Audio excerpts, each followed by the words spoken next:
So today I'm going to show you how I change Bella's Broviac dressing, and she just had a bath, so she's nice and clean.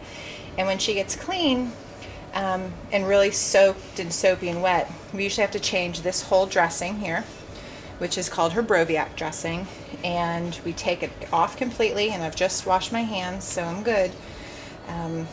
This here is her muffler. It's what she wears. What are you doing, silly?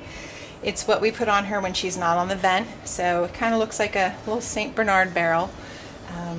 But we're gonna change this dressing, and when I change the dressing, I like to put her back on her vent, because if you can see, there's holes on both sides of this with little filters, and we need to be extremely sterile when changing the Broviac. So I put the vent back on her so that she's not breathing any germs or anything onto the Broviac area once I take the bandage off. So that's what I'm going to do now.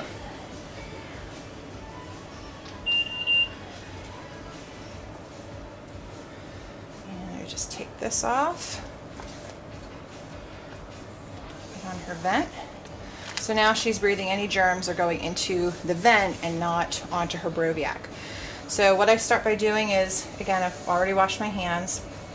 We take off the dressing, and I don't use gloves for this because I'm going to put on sterile gloves after I get this off.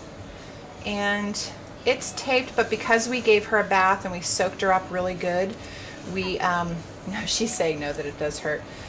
After we soak her up really good, the bandage is pretty much ready to come off anyway, so it makes it easier and not as painful taking it off. I know. And it's kind of tricky because she has so many different layers to this. And I know my hands are probably in the way, but I can't really worry about that at the moment. And take this off extremely carefully, because any little movement in pulling this, you can pull it right out of her and it will come right out of her heart. So as you can see it going directly into her chest, which winds through and goes directly into her heart. So at this point, we're going to sterilely clean this, and I'm going to put on my sterile gloves.